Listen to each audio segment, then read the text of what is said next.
neither peace nor unity are a given. We must work for them. It's a message of peace and reconciliation as President Kenyatta makes his State of the Nation address. The speech today was excellent.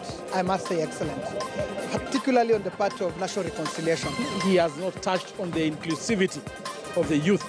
Leaders react to the President's State of the Nation address. Plus, a father's body is exhumed over a case of suspected murder by his 3 children.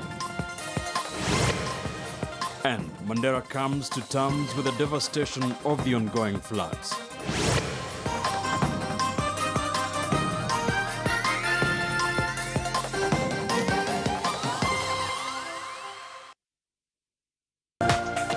This is KTN News.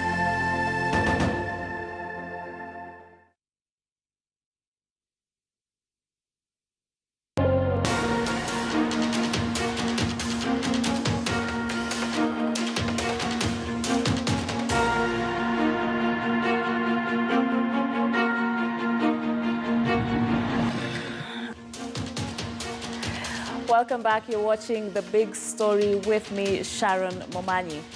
Now, the president struck a reconciliatory note with the judiciary today, calling for interdependence among the arms of government.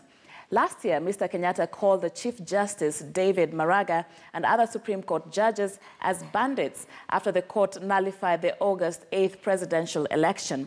Listen to what he said today. Let us allow ourselves to cast our minds to last year's political competition. Kenyans twice cast their votes in peace, and in the end, I believe the result reflected the will of the people and respected the law of the land. Our institutions held firm. To our judiciary, I can only ask that your independence be joined to even greater effort on your part to ensure that your arm of government attains the highest standards of conduct and integrity, that it never loses sight of the interdependence of all arms and levels of government. All right, so let me introduce my panelists again to you in case you missed them before we went on break. I'm in studio with lawyers Dr. Alutalala Mukhwana and Steve Ogola, as well as the deputy party leader of the Amani Coalition, Kipruto Arap Kirwa. Many thanks for staying with me, gentlemen. And I want to start with you, Dr. Alutalala, on that particular reaction with the president sending a reconciliatory note to the judiciary after calling them bandits. How can we expect, even the judiciary to read this? Is this a case of a changing stance with what you need at the moment? Sharon, where I come from, once an old man says, I'm sorry, you leave it at that and move on. We cannot again subject His Excellency the President to the remarks that he made prior to today. Indeed, as an advocate of the High Court of Kenya, I'm clear in my mind that the remarks from the President were unfortunate, and they should be taken as that. Because once the judiciary pronounces itself on a matter before it, the only recourse left is to appeal against that decision. You must recall that subsequent to the berating of the judiciary by the President then, we have continued to see very unfortunate and flagrant disregard of the law, chief among them and the most notable one being by Dr. Matiang'i, when him and the involving the Miguna saga, when they flagrantly disrespected the law, and many others. So I think in the interest of turning on a new page, and in the interest of the handshake, so that we give them the benefit of doubt, in my view, we should not dwell so much on the Wakora tag that the president used against the judiciary. I believe that what the president is now saying is, look, we erred, but now you have a chance to come together, forgive each other, and work our way through. I do not think that the judiciary has done any worse before. The judiciary, if anything, remains the only singular institution that has stood firm in the face of travesty of injustice by the government. In fact, some of the ministers in government rely on this judiciary when their day of reckoning comes. So I do not think that there is any love lost between the judiciary and the president. He must have been at the heat of the moment. The price was too high. Now it's in the bag. I think there is nothing more for the president to begrudge the judiciary. But the remarks were unfortunate, and we need not to dwell on them, in my view. And that his apology is just that. So, Steve, the president also said that Kenya is freer and safer and more prosperous, held in higher regard than it has ever been. I don't know how many Kenyans and what Kenyans really think about this, but do you agree with this, that we are now freer, more safer, and regarded in the international community higher than we ever have been before? I don't agree, because safeness, security, freedom, these are not things that are brought into urgent realization that the president may want us to believe. First of all, we must adopt an approach of wait and see, because we don't know the philosophy that has informed the handshake. We don't know the philosophy that now informs the reconciliation with the judiciary, because the president's first term, the legacy that speaks for itself, has been one of brazen disregard of the rule of law, disobedience of court orders, disrespect of human rights. And we want to know if there is a shift in philosophy, and now the government, the president and the entire government are now more compliant to the Constitution and are willing to be bound by the rule of law, we will get to know over time. But I think what I want to ask the president is this. Let the political elite not walk us so casually into conflict, then again walk us out so casually, and then tell us, now you have conflict, now you don't have conflict. And Kenyans are required to adjust to whatever situation that they set. I think we should work to institutionalize our structures of governance, strengthen them. Let us know that if the judiciary is independent, it is independent not because the president says so, but because the Constitution has required that its independence be preserved. Let us know that if there is inclusiveness and there is a cohesion in the country, it is because it's part of our technical design in terms of framing of the Constitution that allows for that cohesion to be built. But it has been undermined by the political elite for their own expediency. Let us make these honest admissions first. Let us see all politicians admitting that previously they've been manipulating the law for partisan advantage. They've been manipulating institutions of governance to their own end.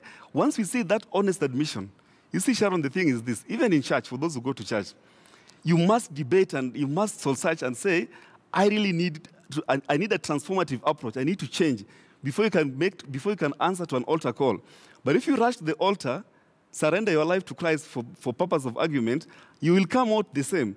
Without an ideology, have they done soul searching and have it been communicated? Because you see, Article 10 of the Constitution requires public participation.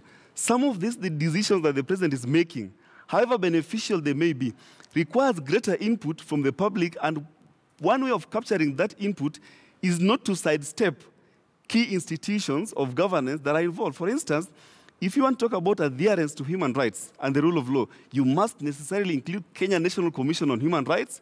If you want to strengthen devolution, you can't strengthen devolution by excluding the Council of Governors and institutions created under the Intergovernmental Relations Act. You want to strengthen cohesion. You can't strengthen cohesion by creating an alternative panel when there is the National Cohesion and Integration Commission that is required by law and mandated to ensure that Kenyans are more cohesive as a people. So I think it is a good signal, and I recognize and respect that. But I plead and pray that Kenyans should not just jump into conclusion that now, because the politicians have transitioned us from conflict and controversy into peace and quiet, that now that is the assurance we need. The perfect assurance that we need is ensuring that the institutions of governance are strengthened, the Constitution is respected, the Bill of Rights is upheld, the rule of law is respected. Only then shall we say that we live in a freer, stable democracy. All right.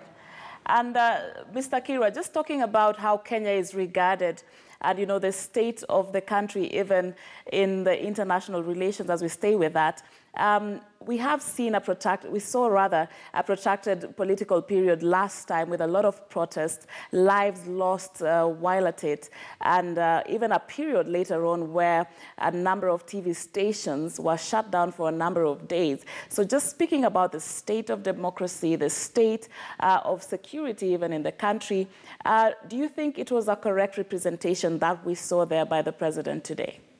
Sharon, we know that the president made his statement, but that statement is contributed by a number of civil servants, some of whom are part of the problem.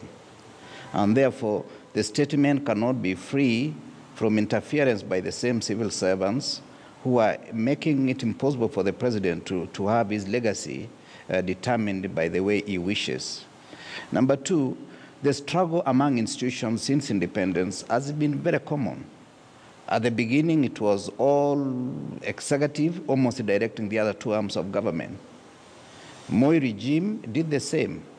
It is the same constitution Kibaki used that President Moi had used for 24 years, but still we had the freedom of expression, freedom of airwaves, and all other freedoms that are enshrined in that old constitution. Therefore, the 2010 constitution was just enhancing the position President Kibaki had taken. So there is also the practice and also the laws.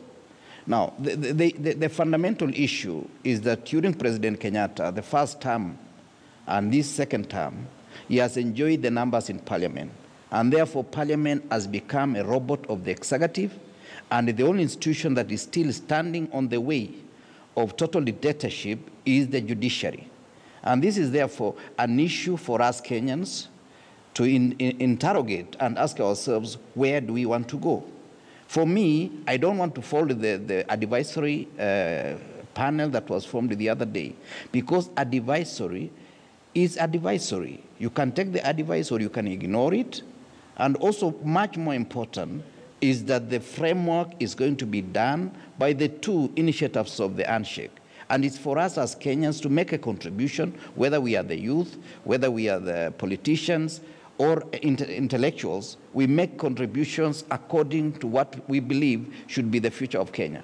You cannot say the current constitution has all the answers. Personally, I've been a practitioner. I'm not a lawyer like my two colleagues, but I've been a practitioner of this particular constitution and even the other constitution. And what I see is that it is not organic, it does not reflect the wishes of Kenyans. It is therefore imperative for all of us to say we have a document that we can work on, we have a framework that we can work on, instead of lamenting and making it look like it is impossible for us to achieve anything as a nation. All right. So now the president also spoke at length on Kenya's social fabric, especially on runaway corruption, calling for concerted effort in the fight defeating the vice. Here is the president's plea. The government and the private sector also must report fraud, protect whistleblowers without the slightest hesitation. Kenyans, on their part, too, must report any crimes they may come across. And indeed, families must feel ashamed by one of their members becoming involved in corruption. And they must insist on upholding the name of their family. Teachers, as well as parents, must explicitly teach our children the value of honesty and the concept of honor. Dr. Lutalala, I think right from the start of his term, the first term, President Uhuru Kenyatta has really shown great resolve or intention to fight corruption in the country. Where do you think we are losing this fight? Sharon, let me begin by the analogy that the president gave about teachers. He has implored teachers to teach children the values of honesty and the concept of honor. Sharon, in my other life, I've interacted with children. I have taught. And you can take this from me and many teachers who may be watching today, that children learn very little from what they are taught, but they learn more from what they see. And therefore, whereas the president's approach should be applauded, the bigger responsibility is for the president to leave the example that he's asking the teachers to do. The teachers are doing their work. Take, for example, the times when we've had demonstrations in this country, soon we saw our children going to the streets and saying, haki yetu. Therefore, children will learn to do what they see as opposed to so much what they learn. I am giving the president the benefit of doubt, and I say this with due humility, Sharon. When the president ascended to power, he spoke very well, and I agree with Honorable Kripto Kirwa that the president was a very well-meaning guy. But you see, the trouble is that if you are well-meaning and you do not put your well-meaning demeanor into action, then it remains there. Right. People will be remembered not for what they aspired to do, but what they did. Before I conclude, when Honorable Mwai Kibaki came to power, together with Honorable Raila Odinga, right, at that time, the mood about the people reporting fraud and crime was so captured by the citizens that around Limuru, on the Nakuru-Nairobi highway, citizens arrested some traffic policemen and women who were taking bribes, arrested them and took them to law enforcement authorities. Right. That is what people do when they believe in what the head of state is saying. But let him not say and not do it. Right. Dr. Alutalala, allow me to respectfully cut you short because we're about to wrap up, and I'd really like to get the final remarks also from the other two guests. Steve Ogolla, where is the Deputy President position in all of this? Because we can't see even from that address the President really setting a framework where he wants to leave a strong legacy in all the 4 areas of their Big 4 agenda. Where's the place of the Deputy President in all this scenario? I think the Deputy President is a calculating man. He knows what he wants, and probably he'll work towards achieving it. So I'm not going to probably dedicate much time to analyze where he stands. But just to extend briefly what Dr. Alutalala was saying, you see, the question of corruption, the deepening corruption, is a function of leadership. You have a leadership that is not committed, corruption will deepen and widen. Transparency International Corruption Perception Index already puts Kenya at number 143 out of 187 countries under review. It tells us something. From where I stand or sit, I think the problem of corruption can be traced to the elections. You see, the way Kenyans elect leaders is through a process that is marred by intimidation, corruption, bribery. Once you get leaders from a poisoned political environment, these are the same, they carry that ideology into leadership. And you can't expect them to behave differently once they've been elected. So yes, it's good and better and even desirable that as a longer-term strategy, we have national conversation, starting from the lower levels, like children. But in terms of an urgent remedial measure, we need stable and firm leadership from the presidency. We need stable and firm leadership from the political elite, which we may be difficult to achieve because in reconstituting this leadership as it is, we know the process was fraught with fraud and manipulation. I'm not talking about the election of the presidency, no. I'm talking about the entire framework from the MCA, the MPs, and even the presidency. There's a problem of corruption, filtration, manipulation of the will of the people to get it there. Okay, that's clear. And your final sentiments, Mr. Kirwa, very briefly, because we actually have to wrap up the show now. You know, many would say that the address really talks about the framework and the hardware for what the president wants to achieve in his last term. Do you think we have the software to, achieve this? Well, the software is among us. It is us, the leaders, the people of Kenya, and all individuals of goodwill that we give a chance to the president and also the former prime minister for us to be able to achieve this. As to where the deputy president lies, is the deputy to Uhuru Kenyatta. And if Uhuru Kenyatta has said he wants to fight corruption, the deputy president is going to deputize him in that venture of fighting against corruption and leading by example. Thanks. We have to wrap up our conversation there. A very great conversation we've had and great insights from my amazing panelists, Dr. Alutalala Mukhwana and Steve Ogolla, who are both lawyers, as well as Kipruto Arap Kirwa, who's the deputy party leader of the Amani Coalition. Many thanks, gentlemen, for your time and your insights tonight. And there is where we wrap up tonight's edition of The Big Story. Many thanks for watching. My name is Sharon Momanyi. Have a good time, and I'll see you again next week.